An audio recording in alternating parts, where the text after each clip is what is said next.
It's 9:05 at 97.5 Glory FM, and this is the Saturday Morning Sports Show.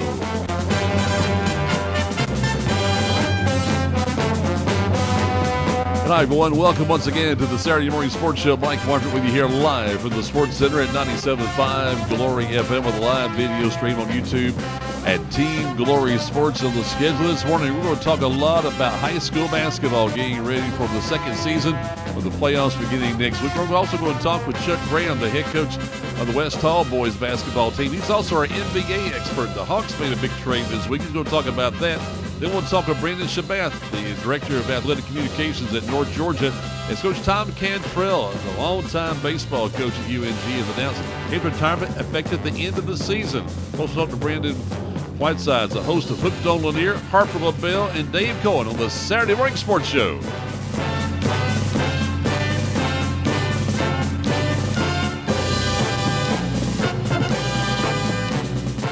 We start things off this week with high school basketball. Last night we wrapped up the regular season at North Hall in the Battle of Highway 60, and it was definitely a battle last night as it was Chestatee and North Hall playing again last night at the Lincoln Trail Court at North Hall. And in the girls' ball game, it was a close one with Chestatee winning by a final of 43-36. In the boys' ball game, it was North Hall coming out on top in that one, setting up really interesting things going up next week in the region tournament. We'll be with you on Tuesday at 4 p.m. from Pickens High in Jasper as Ron Poole will join Joe Gaelic for the play-by-play coverage of high school basketball only here on 97.5 Glory FM. We'll start things off with the girls from Dawson County taking on the girls there from GAC. And the winner to advance on to the state playoffs. The loser have their season come to a close. It's one-and-done time in high school basketball. They'll play on Tuesday at 4. But then we're going to bring you the big matchup between North Hall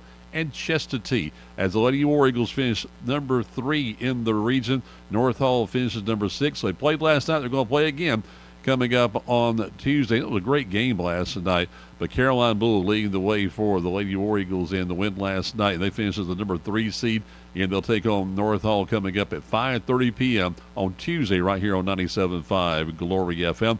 Also last night in the region, you have 2 other teams that will play each other again on Tuesday that played last night. That was Lumpkin County and White County, with the Lady Warriors winning by a final of 61-43. They finished as the number 2 team in the region.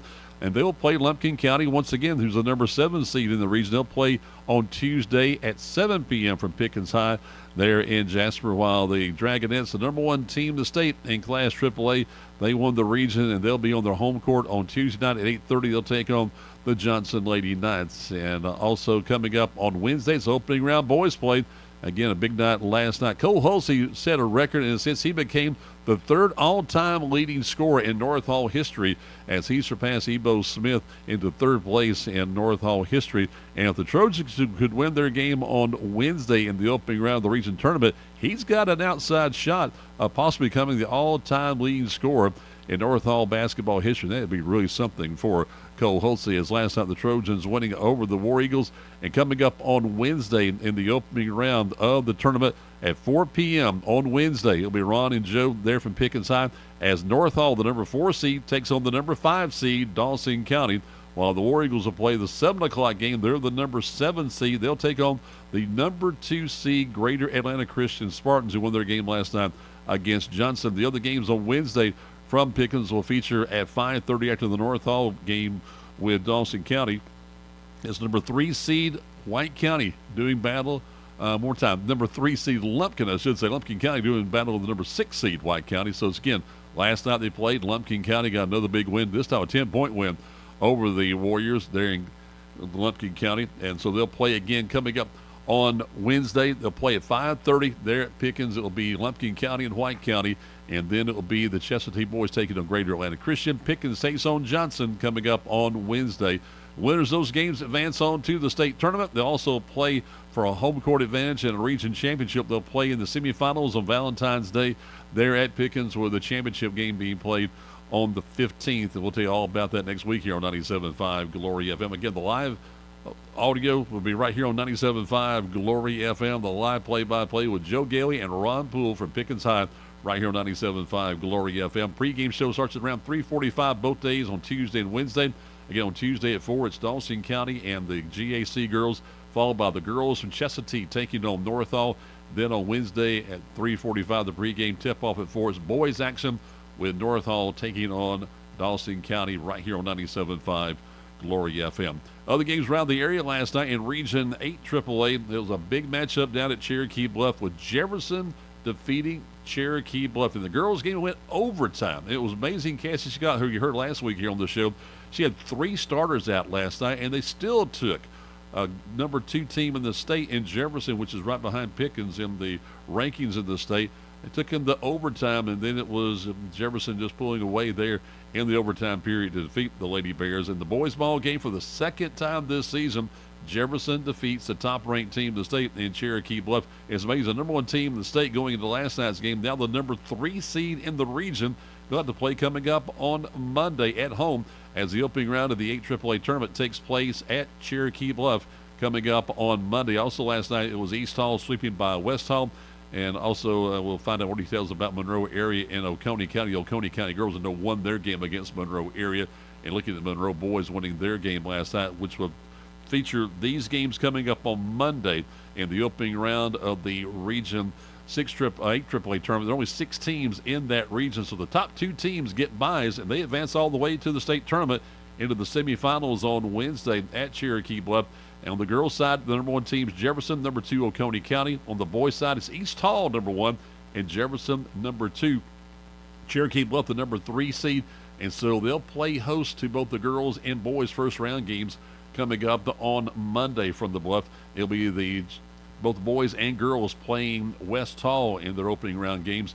And the East Hall girls, they will take on Monroe area, while it will be the boys from Oconee County and Monroe area in the other game there on Monday at Cherokee Bluff. Then on Wednesday, they'll have the semifinals. You could have Cherokee Bluff and Jefferson, the boys, playing once again. They'll both be in the state playoffs, but they'll be playing for home court advantage. And then we'll be with you coming up on Friday for the championship round of the Region 8 AAA tournament there from Cherokee Bluff. They play on Monday, Wednesday, and Friday there from the home of the Bears at Cherokee Bluff. And we'll bring you as much action as possible. And we'll bring you opening round state playoff action coming up a week from Tuesday on the 18th in the opening round of the Class AAA high school basketball tournament. Now, also last night, other games around the area, it was Gainesville's girls and boys winning their games against Seconder. Also, it was the Lakeview Academy girls winning both of their games against George Walton. Big wins for the Lions last night. And also, see around the area, I think I got all the scores from that standpoint, all the scores from around the local area from last night, looking ahead to the upcoming region tournament. The Gainesville High Red Elephants, they'll be down at Milton High School in North Fulton County for the upcoming Region 7 Quinte tournament coming up next week as we get ready for the high school basketball state playoffs coming up in the week. Coming up next, we'll talk with Chuck Graham, the head boys basketball coach at West Hall High. We'll also talk about the upcoming, talk about the NBA with the Atlanta Hawks making that big news with a trade. More about that and more here on the Saturday Morning Sports Show on 97.5 Glory FM. On-time service and experience matter for your home's heating and air system. For more than 40 years, Conditioned Air Systems has been North Georgia's solution for residential HVAC installation, maintenance, and repair. Family owned and operated, we deliver the highest quality service on any brand and model with no hidden fees, promising 100% satisfaction guaranteed. Comfort you can feel, quality you can trust. Visit conditionedairsystems.com to schedule an appointment. Injuries are never planned and often happen after hours or over the weekend. That's why NGPG Orthopedic and Sports Medicine offers the Black and Blue Walk-In Clinic for injured athletes every Monday morning in their offices in Gainesville, Brazelton, Beaufort, Bushton, and Jefferson. No need to call. Just walk right in between 8:30 and 11:30 on Monday mornings. And one of their sports medicine and orthopedic doctors will be there to help identify, treat, and care for your injury. To learn more, you may visit ngpg.org/blackandblue. And back on the Saturday Morning Sports Show on 97.5 Glory FM. Let's go to the phones and talk to our friend Chuck Graham, who is the head boys basketball coach at West Hall High, joining us this morning. Hey, Chuck. Hey, how's it going, Mike? I'm blessed, brother. How are you? I'm doing fabulous, man. Thanks for having me on. I appreciate it. Sure thing, brother. Thanks for being with us. First thing about your West Hall team, you're playing on Monday against Cherokee Bluff, right? Yes. Monday against Cherokee Bluff. I'm actually will be, as soon as this interview's over, I'm headed to a region meeting down in Jefferson. So we'll go ahead and decide, times and get all the schedules and get all region teams and get all that stuff squared away. Oh, cool. And be ready to roll Monday. All right, when you find it, give me a text, okay? Okay, I will. I definitely will. I appreciate it, friend. He's my NBA expert, and we're going to talk about, there was some big news of the Atlanta Hawks this week. Did it surprise you, Chuck? Well, I mean, yeah, for the Hawks, basically, Hawks are in ninth right now, in this current standings, and haven't really been playing particularly well. The NBA season is a grind. So, I mean, you have to understand, you go through some of these spells, but when you have these spells around the trading deadline, sometimes, general managers get a little antsy, especially you're really close and you're in the middle of the pack. But basically, the Hawks totally flipped the roster. Is that a good thing or bad thing in your mind? For the short term, it may be a bad thing because it looked like we were sellers. I mean, that's the term. Yes, they were selling, weren't they? Yeah, to look at DeAndre Hunter and to see his actually improvement, because he's actually statistically, he's having his best year. I mean, he's shooting well above 30% from three.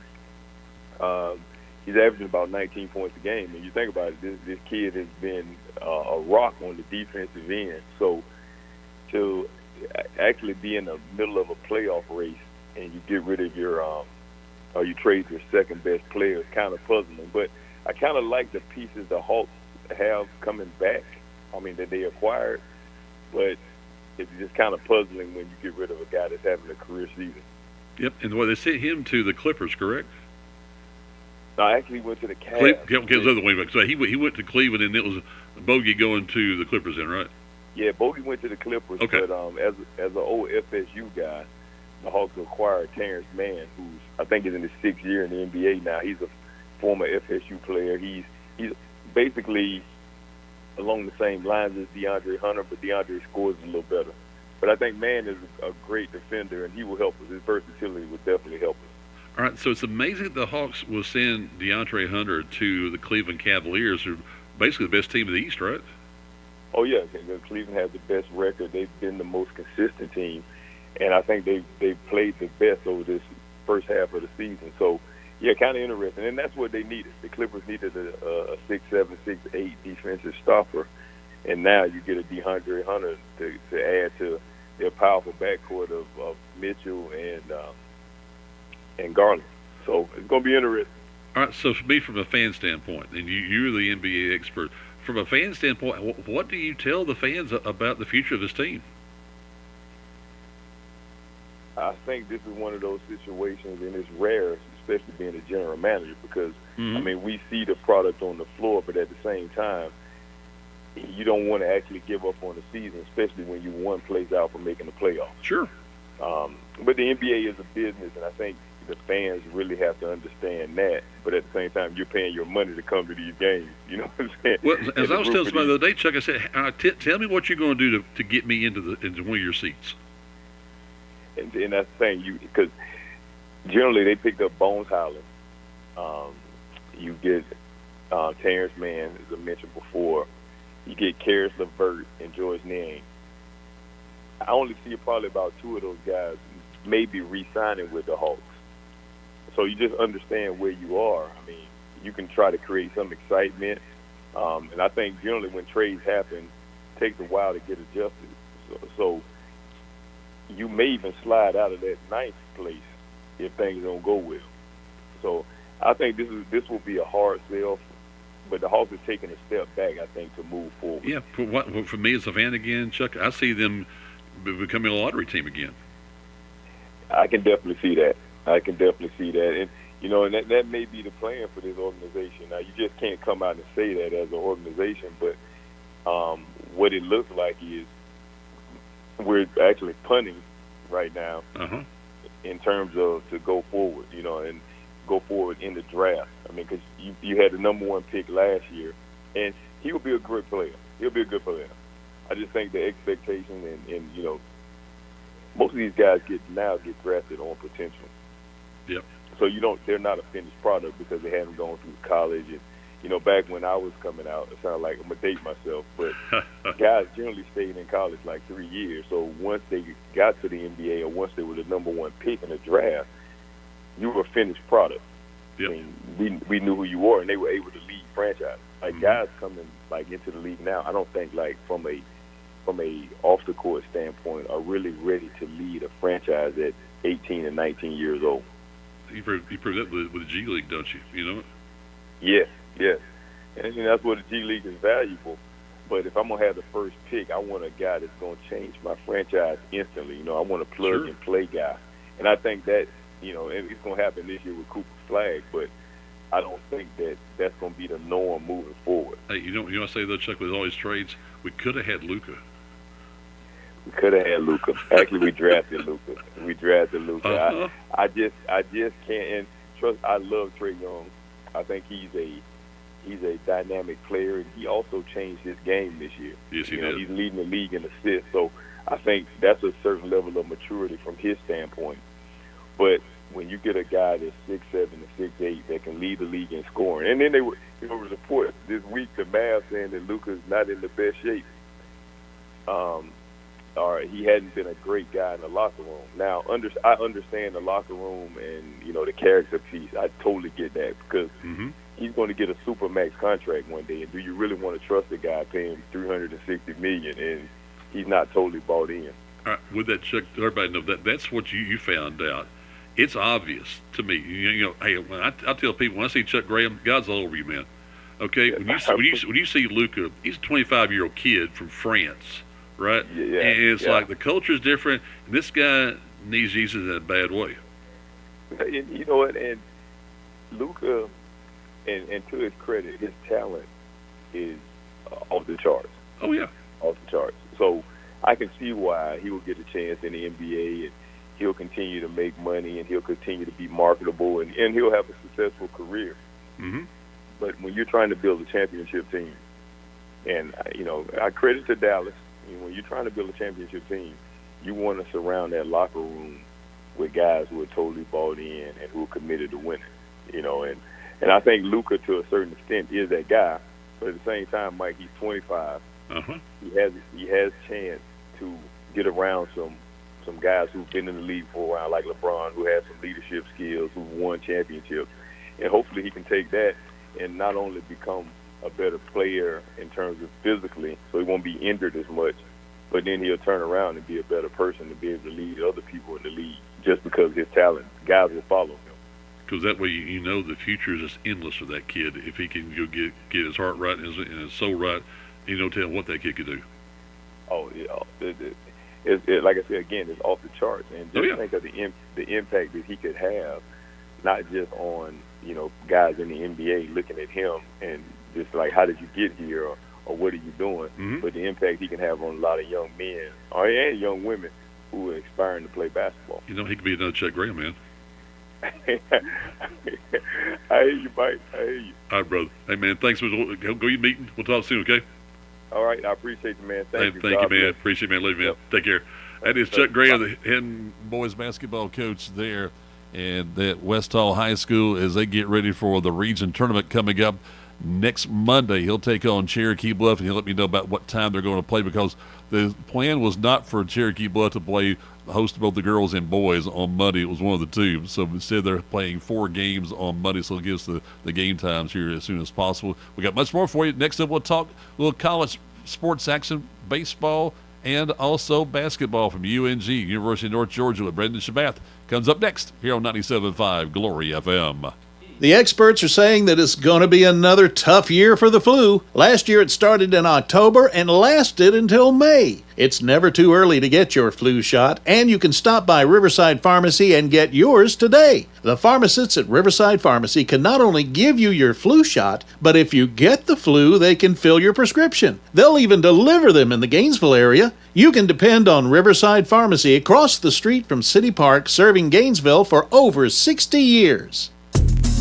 Here I am on the road again, ready to pick up the kids from school, go by the grocery store, and do all the things a busy mother does. It's because I just left North Hall Tire and Wheel, where they made sure I was ready to go. They put on a fresh set of tires, checked the brakes, and even the battery. I know I can trust Mike and Matt and the guys at North Hall Tire and Wheel. They have everything you need, all the name brand tires at the best prices, and the service you need. They're on Cleveland Highway in Gainesville, so give them a call at 770-297-5308. And back on the Saturday Morning Sports Show, 97.5 Glory FM. We're on YouTube at Teen Glory Sports. We'll go to the phones down and talk to Brandon Shabath at the University of North Georgia joining us this morning. Hey, Brandon.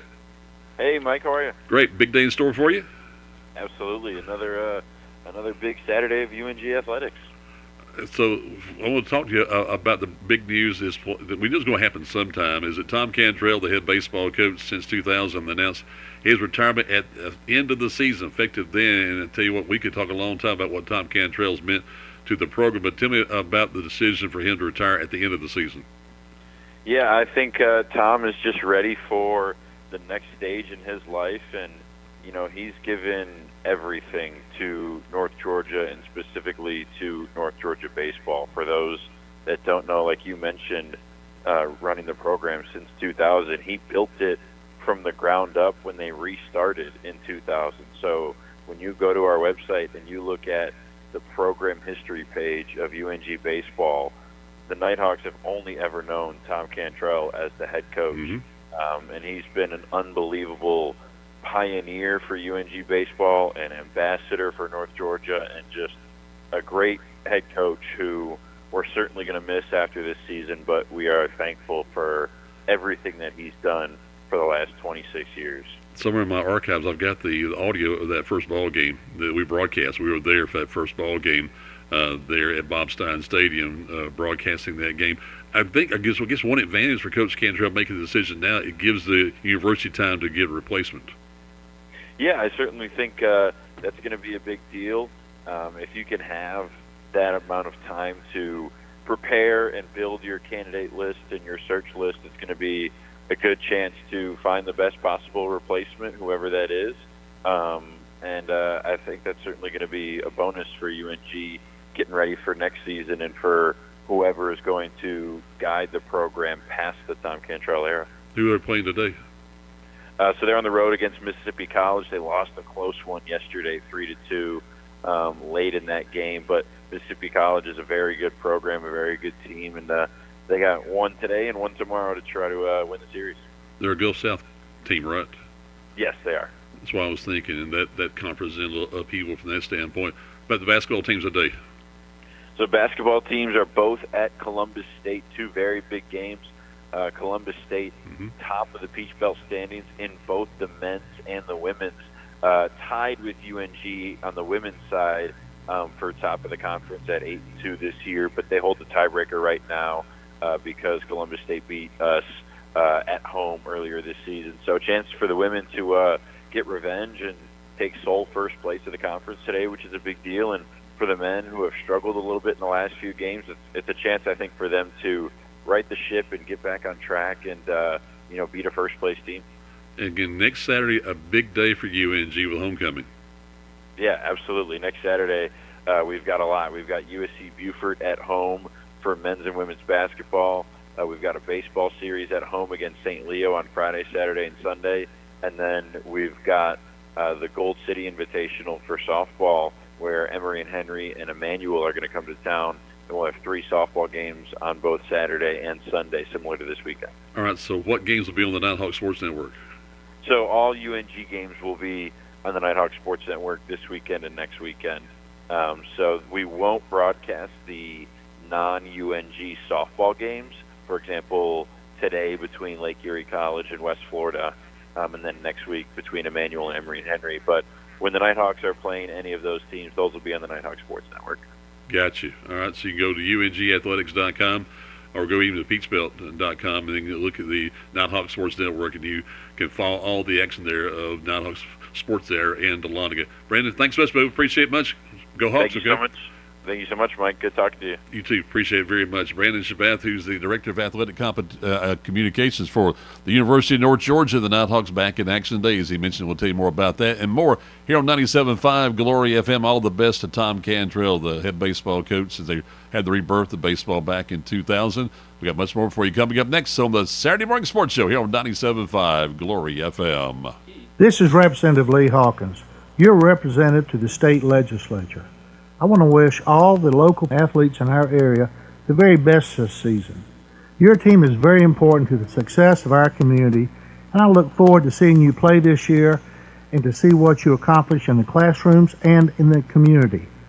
I also look forward to serving you and your family in the state legislature. This message paid for by the committee to re-elect Lee Hawkins. Thank you, North Hall. This is Chris Kinsey with Millie's Drapery and Decorating, and we would like to thank the North Hall community for their continued support. Since 1968, my family has provided the area with beautiful custom drapery, bedding, upholstery, blinds, shades, and more. If you would like some help with your interior design project, give us a call and we'll schedule one of our talented designers to give you an in-home consultation and estimate for your project. Call us at 770-532-3819. And back to the Saturday Morning Sports Show, 97.5 Glory FM. Earlier this morning at 6:05, you heard Hooked on Lanier, week number 2, with our host Brandon Whiteside, who joined me here on the phone now to talk about this morning's program. Look ahead to next week. Hey, Brandon, great show again this morning, sir. Hey, appreciate it, Mike. How you doing? I am doing great. And I tell you, I'm learning a lot about fishing and what's going on the lake by your show. Well, that means one thing, Mike, and that's mission accomplished, or we're working towards accomplishing that mission. So tell me about, again, for those who didn't get a chance to tune in, they can go to our YouTube channel at Team Glory Sports and look at the Hooked on Lanier page from this morning. Tell everybody what they missed. Well, great question. Now, the first thing they missed is a little bit of audio trouble during our first segment, so we're going to have that guest back on here down the road. But we had Rob Williams call in. He's the founder of Spot Choker Baits. He is making these in his garage, per se. This bait has really taken off. It is one of the hottest baits on Lake Lanier right now. It's an artificial bait. It's a jig head with a spoon attached to it. It can work with soft plastic baits, but the most important thing is a lot of people, bass fishermen, are catching fish on this thing. Then after that, we had the high school fishing coach from Dawson County High School, Justin Rickett. And if you don't know, the high school fishing team situation continues to grow. It's becoming more and more popular. I'm going to talk about this a little bit more next week or the week after, but I learned this morning, actually, that at the collegiate level, there are over 800 fishing teams across the U.S., so it really is growing in popularity. And then last but not least, we had, of course, on our premiere show, we had the biologist for Lake Lanier who works for the Georgia Department of Natural Resources today. We had Kevin Goss, who is one of the game wardens that's out there on Lake Lanier. So lots of good content, fishing and fishing-related topics. All right, what next week on the show. How about that next week on the show? Oh, okay. I'm sorry. Next week on the show. Okay, next week on the show, we've got Marine Mobile Services lined up. They're gonna let you know about their services for repairing boats that are not on trailers and in the water. They'll come to you. We'll have one of the top high school anglers on the said bass team at Dawson County. He's going to talk about that from an athlete perspective. And then we have a couple other surprising topics on the list. I'll tell you what, again, you can join us on Saturday morning, 6:05 next week. Get bright and early, set your alarm, and join Brandon Whitesides and Harper LaBelle, as you will learn a lot about fishing and also about boats. I've learned a lot about boats also, Brandon. Yes, yeah. I mean, of course, you can catch fish from the banks. Most of the fishermen on Lanier, though, they have the boats, and yeah, so it's definitely related, boating and fishing. But the big thing is too, you mentioned this morning with the DNR rep, is that even if you're on the bank, you still have to have a fishing license. Yeah, and one of the things that I thought was very interesting is, you pay for the fishing license. What is it for, and why are the fishing licenses needed, and what's done with the funds? And he really gave some eye-opening information. It's not just money that just goes to politicians. It goes into a fund, and within that fund, it helps support all kinds of things, conservation efforts. There are funds that go toward, growing the fingerlings that are stocked into the lake and things like that. Well, it's going to be fun to have people that want to hear about your show. They'll be out there on the lake. They can listen to us on their cell phones through the TuneIn Radio app or the Simple Radio app, the Radio Garden app. They can go to our website on their phone through their Safari or on their Google, and they can go to WGTJRadio.com and click on the Listen Live link. So I can see a lot of people tuning in to the program and also getting a chance to see the YouTube program. We had a lot of great viewership last week. Looking at those numbers even growing this week, and they get a chance to learn a lot about Lake Lanier. That's correct, Mike. And back to the fishing. If you are going to listen to the podcast or listen to the show from today on your cell phone, make sure you do it out on the lake today or tomorrow. It's going to be nice weather, but of course we got rain coming in this week. You can still catch fish in the rain. It's just more comfortable to catch them when it's not raining and it's warmer. Well, I was going to ask you about that. So how do the fish feed when it is raining? It's the same thing, right? They don't care. They don't care. It's the rain isn't hitting them down there on the bottom. The one thing that will impact them as it relates to the rain is the barometric pressure. A lot of times when you have these big fronts come through or these rainstorms, you'll have a drop in pressure as those weather fronts are moving in, and then once the weather front leaves, you'll have high pressure move in. So as far as like rain, that's pretty much what they know of it in the extent. But in terms of the water temperature and things like that, that stays relatively stable unless there's a big rain dump. If there's a big rain dump, what that will do, you have all this fresh water and sediment that runs off into the lake from the backs of the creeks. It tends to push the fish out towards deeper / clearer water. Ah, great point there. All right, of course, join Brandon and Harper next Saturday morning, 6:05, a week number 3 of Hooked on Lanier. Appreciate it much, buddy. All right, thanks, Mike. You have a good weekend. You too. And we'll go fishing with him every Saturday morning right here on 97.5 Glory FM, your radio station for North Georgia sports. We got much more of the Saturday Morning Sports Show coming up next. We'll talk about Super Bowl time coming up next with Harper LaBelle on 97.5 Glory FM. Chick-fil-A is a proud sponsor of Hall County Athletics and the great student athletes that compete on the fields, courts, tracks, and mats. Chick-fil-A was introduced into Hall County way back in 1987 at Lakeshore Mall. Throughout the years, they've been blessed to develop countless relationships with the schools here in Hall County. They're thanking everyone for their support of Chick-fil-A, which allows them to help support our schools, coaches, and student athletes. In Gainesville, you'll find Chick-fil-A on Jesse Jewell Parkway. Eat more chicken! The landscape of North Georgia continues to change, and when you're looking to buy a home or land, you need someone who knows the real estate market. Turn to Chris McCall Realty. Chris has been serving the Hall and surrounding counties for 27 years. He specializes in residential real estate. Whether it's home, land, acreage, or farms, customer satisfaction is most important to him. Find out more today. Log online to McCallProperties.com. You're tuned to the Saturday Morning Sports Show, 97.5 Glory FM. I'm Mike Warford with you until 10 o'clock. You heard from Brandon Shabath from the University of North Georgia. You heard from Brandon Whitesides of Hooked on Lanier. Now we're going to join Brandon Whiteside's partner, who's our NFL expert, Harper LaBelle, joining us here on the phone. So first question, buddy, is I know you're playing dad right now, so how's the weather where you're at? Well, we got canceled, so no. Now I'm at home, so the weather is just as I set the thermostat, Mike. Nothing different. It's like going inside the Mercedes-Benz Stadium, isn't it? It's okay. It's nice and warm right now. Well, it'll be nice and toasty in about 36 hours. It'll be a big game going on tomorrow, obviously. So. Have you made your plans? Are you a chip guy, or do you need plenty of dip? Or you have a favorite beverage? What's the must-have for a Super Bowl Sunday for Mike Wofford? Well, if I'm really one of those last meal type guys, my wife makes an outstanding hamburger dip, and really? That was some.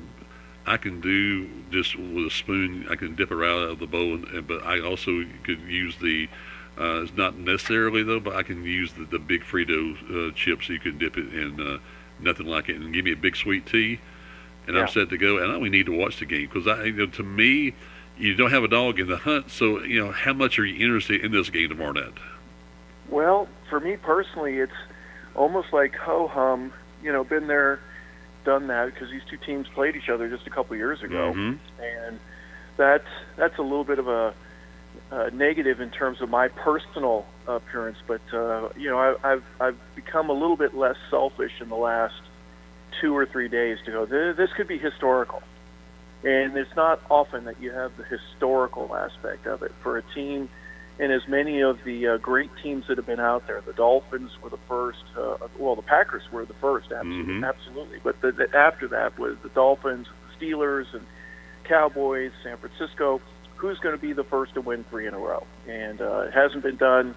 So that, to me, will be one of the more engaging portions of it. The Chiefs have what it takes to get that taken care of. Well, the comparison right now, Harper, is the Chiefs with the New England Patriots. It's amazing the Patriots never did it. I know. It's right, or the Steelers, right? Sure. The best. There are guys, Moose Johnson being one of them. Darryl will tell you all the time. He goes, our best team is the one that lost to the San Francisco 49ers in the championship game, and we should have gone to the 3rd in a row, and we would have killed whoever we played. It wouldn't have mattered. We were a better team, but something happened. And they're not alone, in saying that. But I'm thinking that the Eagles, it takes the pressure off of them. Because all the pressure is on, are they going to three-peat? Sure. And Kansas City's going to take that. Now, don't get me wrong, there's plenty of pressure on, I'm going to say on the Eagle defense to kind of slow Mahomes down.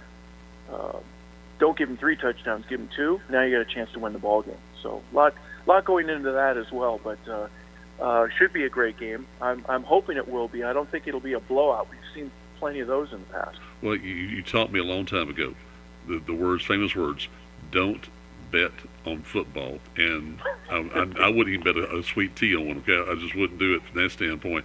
So the thing is, do you see a high-scoring game? Well, let me change the subject. Would you do a prop bet, like the color of the Gatorade, or heads or tails, or who's going to win the coin flip? Those are some things that, oddly enough, there'll be plenty of money put on stuff like that. I've never done it, but I know people have it. Some guy won a small fortune because he bet a couple years ago that the first score would be a safety, and that was the game that was in New York between the Broncos and the Seahawks. And he hit, right? Remember, Peyton had that ball go over his head, and bad snap. Next thing you know, they got a safety, and someone within a couple hours made a report. Yep, there was a guy, and he made the bet, $10, and he won thousands. So lucky for him and good for him. Yeah, from that standpoint, there's no doubt about that. So, from the casual fan, are you more interested in what goes on around the Super Bowl and maybe at halftime and that kind of thing? Oh, well, yeah, that and the commercials. I usually have a gold, silver, and a bronze. I feel like I'm Siskel and Ebert because I rate the commercials. That one was fantastic. Oh, that one was they just wasted $7.5 million on that. Really, they all do, don't they? Yeah, but I was told very early in my football career that the preseason is when the owners make their money. The regular season is when the players make their money, and the postseason is when the networks make their money. So this is where Fox today will put as many commercials, 4-minute slots instead of 3, 2.5-minute slots instead of 2. All of those, again, that's why they pay as much as they do to get access to the network, actually to the game, but to be able to get at least one Super Bowl per contract is absolute must. Oh, absolutely. So think about it, as a fan, it's like, okay, it could be every drive, it seems like, time out in the field, then it's like, there's no red hat, we call it in college, but it's like, it's going to be 5 minutes of commercial scenes, like then we're back to the action again, the next drive, they can go back and forth that way. There's almost a strategy that the coaches have because there's so much longer periods of time in between plays and in between series. So You've got to be able to be experienced enough to coach that and keep your guys patient when they need to be and ready to go. But my main tip, and I tell anybody, hey, how should I watch the game? I tell folks, don't watch the ball. Watch something else. The camera will always lead you to the ball. You'll get to it at either the beginning, middle, or the end. That's fine. Just watch some of the matchups because there's going to be some really good ones. This guy, number 26, Saquon Barkley for the Eagles. My goodness, when he doesn't have the ball, watch what he does. And watch how many guys are around him for wearing the white jerseys. And by the way, the Chiefs will be in white. And my understanding is that the team wearing white has won 16 of the last 20 Super Bowls. They're 16-4 in the last 2 decades. Okay, so that's another bet. My bet is, okay, how long will the game go tomorrow night? So it starts, at 6? 6:30? 6:30, and it'll by midnight? It'll be real close to 4. My over/under is 3 hours and 45 minutes. That's a regular season game, though, isn't it? That kind of It's a little longer than that. Well, Mike, it's like playoff baseball. Yes. It's just a regular game. They want to get it in under 3 hours, and they're just as ecstatic as they can be that they do that. And hey, they have announcements. We're under 3 hours. We're doing a great job. Well, when the playoffs come in, kiss that goodbye. It's much longer. Not just the commercials, but the game slows down. The strategy, the time in between pitches. They let the players play, but. I'm thinking we're at about 3:30, 3:45, somewhere in that range. Do you think the NFL has done a good job of marketing, getting women involved now? It used to be, about the game and the macho guys. Now it's like there's Kelsey out there, and there's a singer out there that's interested. So they're interested in football now, it seems. I also would add to the Taylor Swift phenomenon the absolute college football experience that a lot of girls are experiencing while they're on their campus. Having fun, enjoying going to the game, and maybe after the third or fourth, instead of it being a social event, which it always needs to be for them, in my opinion, and I'm not excluding any other reason, but at one point or another, someone's going to say, so what are these guys doing really? And what is offsides and why? Oh, that was holding right there. What? And then they get into the game itself, and then now you're hooked forever because you've got 22 people all running around, and every one of them has an assignment. And if any one of them messes up and makes a mistake, it could completely affect the ball game. So their participation has been an absolute increase for the league, the revenue, and awareness, the whole 9 yards, and they're happy to have it. What I want to mention about, what their guys doing. I want to know what the guys doing to be able to afford to go to the game. Well, you're taking some loans out, or you're hoping that that inheritance check, you got to wait for Grandpa to die, but not anymore. You're going to hit him up beforehand and say, hey, why don't you give me a little front on some of that money. It's amazing, Mike, how much it would take to get in a car, fill it up a tank of gas, or get a plane trip and a hotel and everything that's in part of that entire phenomenon of money that's being shelled out for these things. All right, so final thing, winner tomorrow night? I know my heart would want Philadelphia, but I think the smart bet would be, and we've mentioned betting a lot. Now, I'm not going to bet on the game, right. But I think Kansas City does it. So again, if you're going to be anything, it'd be at lunch at Longstreet from that standpoint. So, but I'm with you. Something like that. Yeah. I've had a few $1 bets that I'll have with friends just for just the sake of doing it. But Philly's defense is so stinking good that I don't trust what I just told you. Yeah. What's about the AFC though, Harper? The AFC is dominating, aren't they? I know. Well, yeah, they've been ever since Joe Namath made that prediction. It's just been an amazing run for them. The 80s was really NFC dominated, and then some portions of the 90s. But I just think the road to get there is so much tougher. You got to go through Baltimore or Buffalo, and you've got some other really good teams that are there, Cincinnati being one of them. To get through that gauntlet is, in my opinion, just a little bit tougher than the NFC, and it shows itself in the championships. All right, buddy. Hooked on an ear for you next Saturday morning. Be here at 6:05. We'll go fishing again, okay? Let's do it. Look forward to it, Mike. Thank you. Thank you very much. Appreciate it much. That is Harper LaBelle talking about Super Bowl 59, okay? It shows you how old I am because I remember the first one when it was the NFL AFL championship game before it was even known as the Super Bowl. And there's some great memories when it comes to football and the Super Bowl. There's some great guys here locally who play. We could talk about that sometime, about the guys here locally who played in the big game. We got much more for you. We'll wrap things up. We'll talk college basketball. We got it for you today at 1:45 with the Panther pregame show. Tip at 2. In Buffalo, New York, Dave Cohen standing by here on 97.5 Glory FM. If you need on-time expert plumbing service, Conditioned Air Systems is here for you. Our plumbers deliver the highest quality service in North Georgia 24 hours a day and 7 days a week. We've been North Georgia's source for elite residential and commercial services since 1983. Our licensed plumbers offer services for installation and repairs of pipes, water heaters, septic lines, and sump pumps. Choose Conditioned Air Systems for quality service and unmatched knowledge for your plumbing needs. Injuries are never planned and often happen after hours or over the weekend. That's why NGPG Orthopedic and Sports Medicine offers the Black and Blue Walk-In Clinic for injured athletes every Monday morning in their offices in Gainesville, Brazelton, Beaufort, Bushton, and Jefferson. No need to call. Just walk right in between 8:30 and 11:30 on Monday mornings. And one of their sports medicine and orthopedic doctors will be there to help identify, treat, and care for your injury. To learn more, you may visit ngpg.org/blackandblue. 9 minutes now before 10 o'clock at 9:51. We go the phones down, and we're going to get a weather report. I'm from Buffalo, New York. Joining us is Dave Cohen. Hey, David. Good morning, Mike. How you doing from Buffalo, New York? So tell me about the weather in Buffalo. Tell everybody how it's going up there. Well, we left Atlanta yesterday. It was in maybe the upper 60s, low 70s, as everybody knows. And when we landed here in Buffalo, it was sunny, but I think it was 22.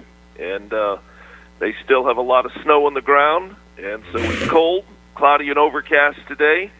And we're playing this afternoon against the Buffalo Bulls in the second game of the Sun Belt MAC Challenge. So, as we always say, Mike, you've heard it more than once, let's get out of Buffalo with a W and get back to a little bit warmer temperatures. One thing about the team's playing a lot better, aren't they? Well, yeah, they've won 2 of their last 3, and even the loss was a close loss at Appalachian State. They went on the road last week, got a win at Marshall, which was a great win to get out of Huntington, and then bust down to Boone. And, lost a close game to Appalachian State, who, by the way, will be in Atlanta later this coming week, for the second game of that 2-game series. And then had a great win on Wednesday night over an undermanned Louisiana Monroe basketball team. But when the opportunity presents itself to play that kind of a game against an undermanned team, you got to take advantage of it. And Georgia State did, 97-64, the final in that one.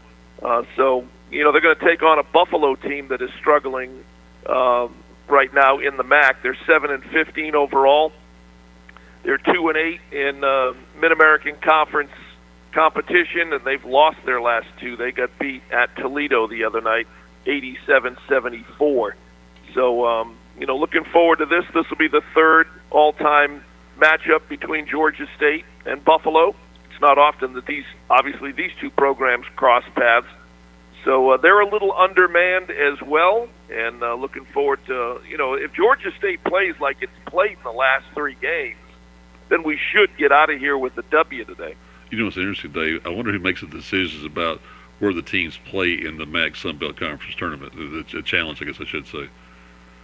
Well, it's based on your KenPom or your RPI or whatever numbers that they're looking at. So what they want to do is have the top team, in this case Arkansas State from the Sun Belt, play the top team from the Mid-America Conference, and so on and so forth down the line. So let's use Louisiana Monroe. As they're going to play more than likely, or Coastal Carolina is going to play, most likely the second to last and the last place team in the MAC. The idea initially was to put together a challenge where your top teams could play another top team with a bit of a higher Ken Pom or an RPI number in hopes of adding a quality win to your resume, in hopes of somewhere being in the position to get a second team into the NCAA tournament, in this case the Sun Belt. But to be honest with you, Mike, as much as it's interesting for us to host Ball State back in November and travel here to Buffalo to take on the Bulls, I mean, there's nothing going on in this Sun Belt MAC Challenge that's going to help the Sun Belt right now get a second bid to the NCAA tournament. There's only one team from the Sun Belt going to the NCAA, and that's who wins that Sun Belt tournament down in Pensacola the first week in March. Yep, a month away. So tell me about the home stretch now here in February. And I mentioned about the Panthers getting better. Now you get yourself tournament ready, don't you? Yeah, you got to really finish strong down the stretch. And these, this game here is our final non-conference game. Georgia State will be back in Atlanta this coming week, and we'll play our final two home games, February 13 against Old Dominion, February 15 against Appalachian State, and then the other half of the home-and-home boomerang hits, because earlier this year we had a nice run at home when we hosted South Alabama, Louisiana, Georgia Southern, and Coastal Carolina. Mm-hmm. The downside of that is we're going to close out the season on the road at James Madison, at Old Dominion, at Coastal Carolina, and our final regular season game will be in lovely Statesboro at Georgia Southern. So it's an opportunity to carry some momentum right into Pensacola. But as you know, Mike, James Madison's a tough place to play. Oh, yeah. Old Dominion, historically, although we won there last year, is a tough place to play. Coastal Carolina's struggling this year. That's a winnable game. And, of course, Georgia State, Georgia Southern, that's always a winnable game as well. But we got to play the last four games on the road heading into the tournament. So the last game for the fans to see there at the GSU Convocation Center is next Saturday, right?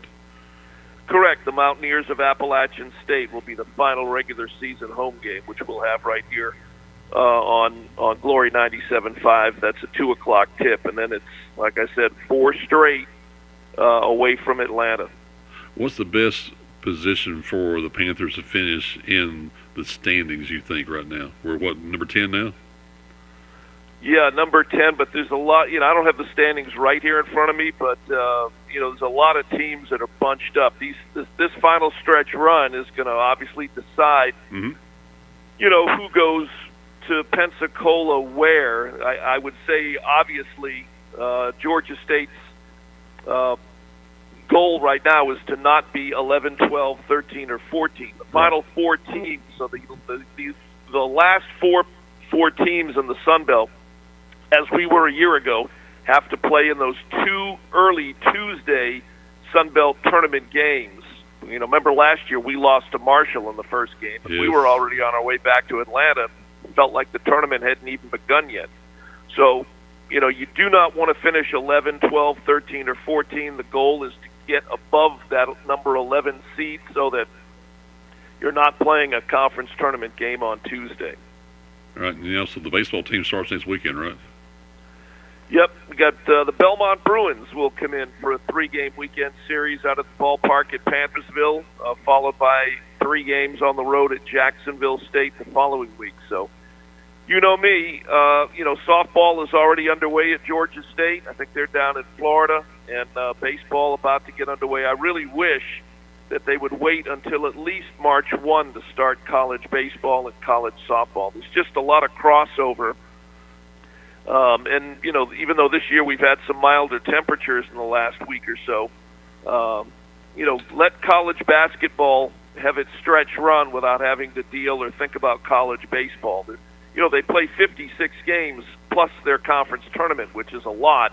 But I do wish they would wait until at least March 1 as the official start date for college baseball. This means Dave's a busy, busy man in Buffalo, New York. Enjoy yourself, friend. We'll talk to you this afternoon, okay? All right, Mike, thank you. We got it for you on the air here coming up on this afternoon at 1:45 with the Panther pregame show, and the tip of the game will be at 2 p.m. with the Panther Radio Network right here. I'll be manning the controls for you on 97.5 Glory FM. Make sure you join us in, and then coming up next week on Tuesday At 4 p.m., it's high school basketball region playoff action as Joe Gailey and Ron Poole bring you the action of the Region 6 AAA tournament at Pickens High, as it will be the Dawson County Lady Tigers going up against the GAC Lady Spartans. In it's Chestatee and North Hall. 97.5 Glory FM is W.